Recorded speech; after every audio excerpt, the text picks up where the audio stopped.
Hey there, Hofstra fans. Welcome to this week's edition of the WB Mason Coaches Report right here on GoHofstra.com. I'm Mike Sullivan, joined as always this week by head coach of the Hofstra men's lacrosse program, Seth Tierney. Coach, how's everything going? Going great, Mike. Thanks for having me. Coming off a 7-5 victory over Ohio State, now ranked number 18 in the country, riding 3 wins in a row. Coach, just take me through the feeling with this team right now. You lose your first 2, now you've won 3 in a row. What's the state of your program? Yeah, I mean, again, we're a game-by-game team, and we've talked about it in prior interviews.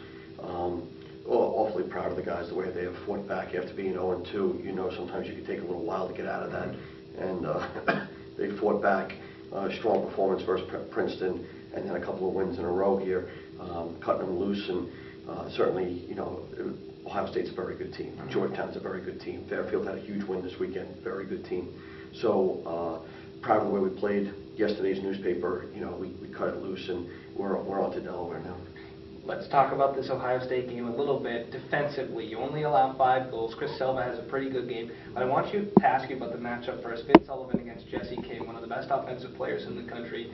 Sullivan contains him a little bit. What do you see from that matchup? Yeah, I mean, I think Finn was focused. You know, there's no question. He, just like every defender, Finn loves to be challenged. And when you lay down the challenge to him, you end up seeing the real Finn Sullivan. So he stood up, but you know, let's also, and Finn mentioned it to some media outlet after the game, it was a group effort because there's a lot of picks, and Finn was on him to start just about every possession.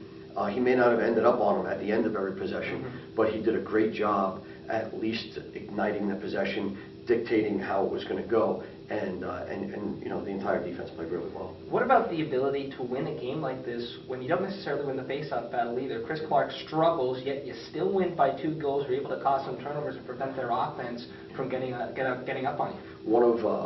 Probably one of the highlights outside of the final score stat was the ground ball stat, and not, you know, obviously we have to fix the face-off X, and we're going to work at it this week, and we know Delaware's a very, very good facing-off team.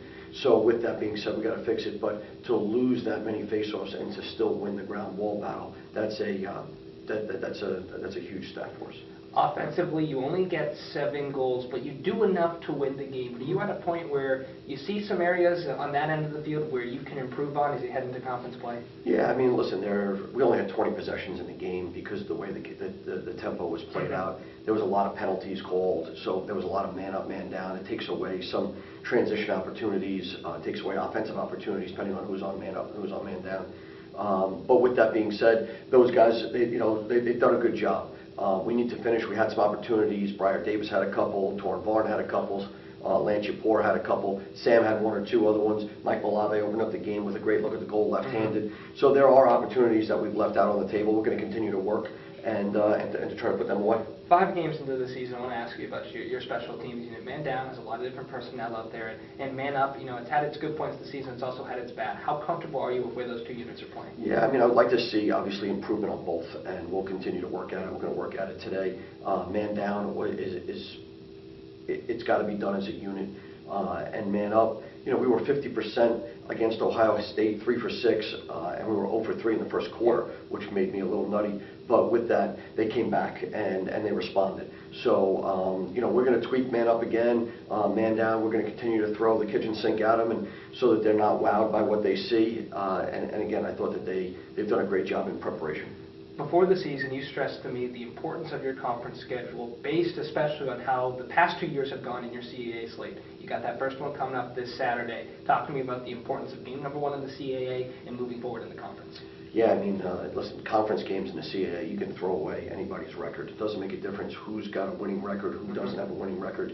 You know, it's a battle, and we're gonna get their best effort, and they're gonna get our best effort. But you know, it's a huge game for us. This is a huge game, not because it's the next game, but it's a pseudo playoff game. We're going to approach it like a playoff game, and you know, our goal is to get into the CAA tournament, and our goal is to win the CAA tournament. But you can't win it until you get into it. So we're going to focus on the things that we need to focus. Again, today will be a Hofstra day. We'll fix up some of the things that we didn't do particularly well versus Ohio State, and then tomorrow we'll start to be concerned with Delaware. Coach, only a couple weeks removed from your team being 0-2 and coming up a close loss to Princeton. Now you're 1-3 in a row, heading into your first conference game, entering the season. Is this where you wanted your team to be heading into this Delaware game? You know, Again, I don't know if any coach. I'm not a 3-2 guy. I would like to be, 5-0, 4-1. But as the chapters, as you keep turning the pages, after the 0-2 start, and again, we talked about this before, the Princeton game, really enjoyed the effort, the energy that our guys put forth. Didn't win the scoreboard stat, but we won a lot of the other stats, and so that was the tell a little bit. And then they start to get angry, and they start to put some things together. So we need to find that edge. We talk about the edge all the time. We need to find that edge and move forward. And the edge right now is we haven't been in the CA tournament in the last 2 years. That doesn't make us very happy.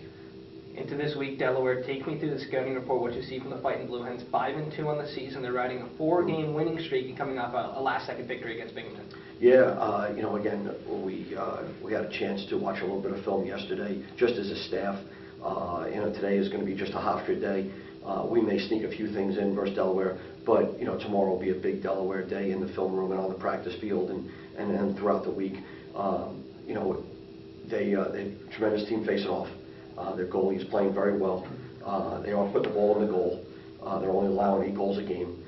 They've got some older guys out there that are running around for them, but they also have a pretty good influx of some young guys out there. So we're going to watch a little bit more film. I don't want to make any mistakes or early game planning things right now, because I just got to see more and what was just a flash in the pan and what was reality as we watched maybe 2 or 3 games of their previous 5. Finally, Coach, simply, how do you come away with your first conference victory Saturday? We got to do what we do. We just got to do it better than what we've been doing it. And we're going to treat it like a loss, this Ohio State game, and that's something that we need to do. And we need to be angry going in of past years of our CAA performance, one play at a time. Everybody's got to take care of their job. So the face-off guys, they got to take it personally. The wing guys, they got to take it personally for the face-off guys. And defensively, by Wednesday, Thursday, we'll have our game plan in, and we got to make sure that we're all squared away. Offensively, we got to value the ball, and that ground ball, what we're going to be diving for. The Hofstra Pride men's lacrosse team opens up their CAA slate this Saturday afternoon against Delaware. You can catch all the action right here on GoHofstra.com. For Seth Tierney, I'm Mike Sullivan. Thanks for tuning in to the WB Mason Coaches Report.